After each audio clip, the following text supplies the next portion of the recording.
BC Ramesh kabaddi player ಅಥವಾ kabaddi coach ಅಂತ ಹೇಳ್ಬೋದು. ಮೂಲತಃ ಇವರು ನಮ್ಮ ಕರ್ನಾಟಕದವರು. ಬಟ್ ಪುನೇರಿ ಪಲ್ಟನ್ ಪ್ರಸ್ತುತ ಪುನೇರಿ ಪಲ್ಟನ್ ತಂಡದ ಕೋಚ್ ಆಗಿದ್ರು. ಸೀಸನ್ 6ರಲ್ಲಿ ಬೆಂಗಳೂರು ಬುಲ್ಸ್ ತಂಡದ ಅಸಿಸ್ಟೆಂಟ್ ಕೋಚ್ ಆಗಿದ್ದು. ಆ ಒಂದು ಸಂದರ್ಭದಲ್ಲಿ ಬೆಂಗಳೂರು ಬುಲ್ಸ್ ತಂಡ ಚಾಂಪಿಯನ್ಸ್ ಆಗಿತ್ತು. ನಂತರ ಬೆಂಗಾಲ್ ತಂಡಕ್ಕೆ ಕೋಚ್ ಆಗ್ತಾರೆ. ಆ ಒಂದು ಸಂದರ್ಭದಲ್ಲಿ ಬೆಂಗಾಲ್ ಕೂಡ ಚಾಂಪಿಯನ್ಸ್ ಆಗುತ್ತೆ. ನಂತರ ಅಲ್ಲಿಂದ ಪುನೇರಿ ಪಲ್ಟನ್ಗೆ ಪ್ರಯಾಣವನ್ನ ಬಳಸ್ತಾರೆ. ಅಲ್ಲಿ ಕೂಡ ಕೋಚ್ ಆಗಿ ಆಯ್ಕೆ ಆಗ್ತಾರೆ.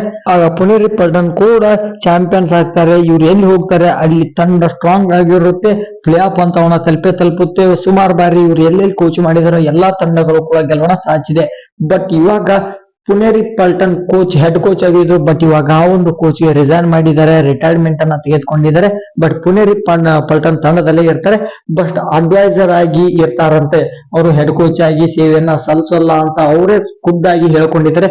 ಏನಾಗಿದೆ ಗೊತ್ತಿಲ್ಲ. ಬಟ್ ಪುನೇರಿ ತಂಡದ ವಿರುದ್ಧ ಅವ್ರಿಗೆ ಏನಾದ್ರೂ ಅಸಮಾಧಾನ ಉಂಟಾಗಿದೆಯಾ ಅಥವಾ ಮ್ಯಾನೇಜ್ಮೆಂಟ್ಗೂ ಮತ್ತೆ ಅವ್ರಿಗೆ ಏನಾದ್ರೂ ಸಮಸ್ಯೆ ಬಂದಿದೆಯಾ ಗೊತ್ತಿಲ್ಲ. ಬಟ್ ಕೋಚ್ಗೆ ಒಂದು ರಿಟೈರ್ಮೆಂಟ್ ಅಥವಾ ರಿಸೈನ್ ಬರೆದು ಅವರು ಅಡ್ವೈಸರ್ ಆಗಿ ಇರ್ತೀನಿ ಅಂತ ಹೇಳ್ಕೊಂಡಿದ್ದಾರಂತೆ. ಬಟ್ ನಾನು ಪರ್ಸನಲಿ BC ರಮೇಶ್ ಸರ್ ಅವರ ಒಂದು ಬಿಗ್ ಫ್ಯಾನ್. ತುಂಬಾ ಬೇಜಾರಾಯ್ತು. ಬಟ್ ನಮ್ಮ ಕರ್ನಾಟಕದಿಂದ ಒಬ್ರು ಕೋಚ್ ಆದ್ರೂ ಒಂದು ತಂಡಕ್ಕೆ ನಡೆಸ್ಕೊಂಡು ಹೋಗ್ಬೇಕಾಗಿತ್ತು.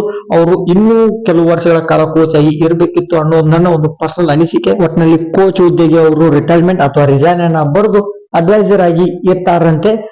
ನನಗೆ ಸ್ವಲ್ಪ ಬೇಸರ ಆಯ್ತು. ಬಟ್ ಯಾವ ಕಾರಣಕ್ಕಂತ ಇನ್ನೂ ಮಾಹಿತಿ ಬರಬೇಕಾಗಿದೆ. ಇದ್ರ ಬಗ್ಗೆ ನಿಮ್ಮ ಅನಿಸಿಕೆ ಕಮೆಂಟ್ ಮಾಡಿ. ಚಾನಲ್ಗೆ ಹೊಸಬರಾದ್ರೆ ಸಬ್ಸ್ಕ್ರೈಬ್ ಮಾಡಿ. Thank you.